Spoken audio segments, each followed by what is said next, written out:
जाहिर है कार्यक्रम में नजर डालते हैं देश, दुनिया और राज्य की प्रमुख खबरों पर। सबसे पहले अंतर्राष्ट्रीय खबरें।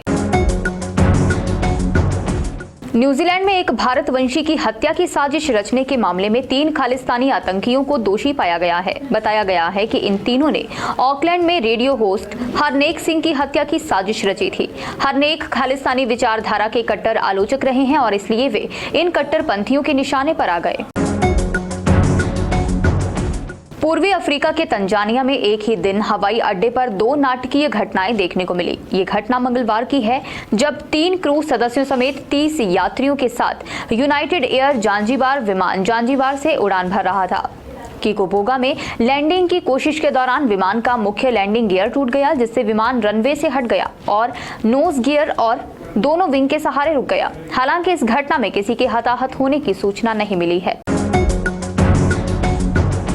अमेरिका के अटलांटा में एक फलस्तीन समर्थक प्रदर्शनकारी महिला ने खुद को आग लगा ली। बताया गया है कि महिला ने ये कदम इजरायली वाणिज्य दूतावास के बाहर उठाया। हालांकि मौके पर सुरक्षा कर्मियों की तरफ से आग बुझाने की कोशिश की गई।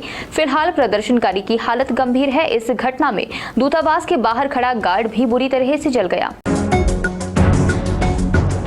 और अब बात करते हैं राष्ट्रीय खबरों की। 4 राज्यों के विधानसभा चुनाव के नतीजे रविवार यानी 3 दिसंबर को जारी हो जाएंगे। सभी राजनीतिक पार्टियां अपनी अपनी जीत के दावे कर रही हैं, लेकिन साथ ही चुनाव नतीजों से पहले ही जोड़ तोड़ की राजनीति भी शुरू हो गई है। कर्नाटक के डिप्टी सीएम और वरिष्ठ कांग्रेस नेता डीके शिव कुमार का कहना है कि हमें विश्वास है तेलंगाना में हमारी पार्टी आसानी से जीत दर्ज करेगी। हमें ये भी पता है हमें फंसाने की कोशिश की जा रही है।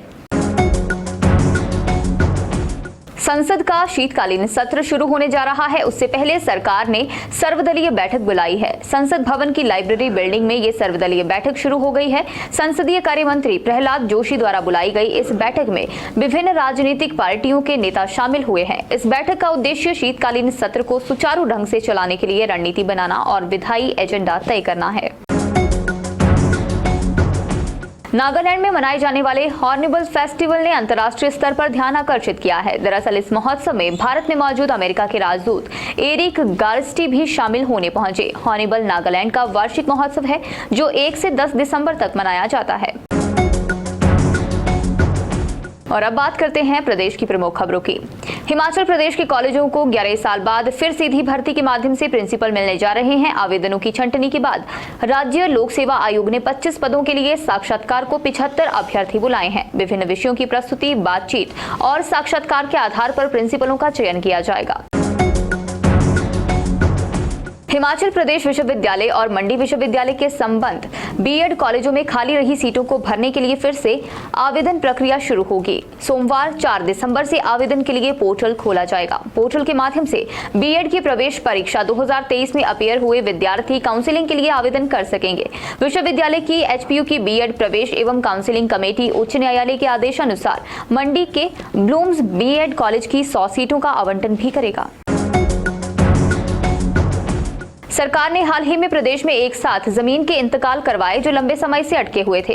इससे एक तरफ तो लोगों को राहत मिली, लेकिन दूसरी तरफ ये अब राजस्व विभाग के लिए बड़ा खतरा बन सकते हैं, जिसका ताजा उदाहरण गगरेट में सामने आया।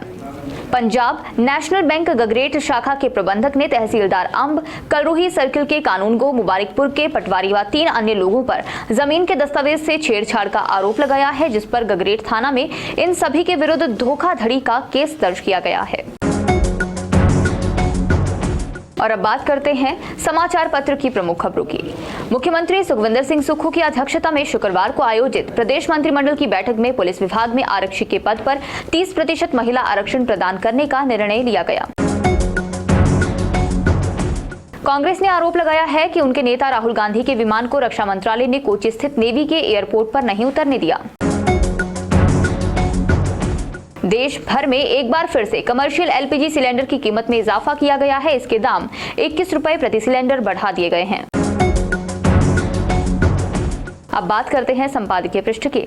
हिमाचल में अब ये पूछे जाने का वक्त आ गया है कि क्या यहाँ सरकार के भीतर मंत्रियों की आवश्यकता रही है या नहीं। इस लेख को आप और मंत्री क्यों शीर्षक के साथ संपादकीय पृष्ठ पर पढ़ सकते हैं। इसके अलावा भ्रष्टाचार और क्षेत्रीय राजनीतिक दल योगेंद्र योगी का लेख भी आपको यहाँ पढ़ने को मिलेगा। दिव्यांगों को और सुविधाएं जुटाने की जरूरत, सत्यपाल वशिष्ठ का लेख भी आप यहाँ पढ़ सकते हैं। और छिलकों की छाबड़ी में आपको मुल्क मजे में है गुरमीत बेदी का लेख पढ़ने को मिलेगा। और कार्यक्रम के अंत में बात करते हैं रोजगार की। इंटेलिजेंस ब्यूरो गृह मंत्रालय ने IBACIO ग्रेड 2 कार्यकारी के 900 से अधिक पदों पर भर्ती के लिए पंजीकरण प्रक्रिया शुरू कर दी है। पंजीकरण 15 दिसंबर 2023 को समाप्त होंगे। चयनित उम्मीदवारों का मूल वेतन 44,900 रुपए से 1,42,400 रुपए के बीच होगा। उम्मीदवार आधिकारिक वेबसाइट mha.government.in पर जाकर आवेदन कर सकते हैं। जाहिर है कार्यक्रम में आज के लिए बस इतना ही। बने रहें दिव्य हिमाचल टीवी के साथ।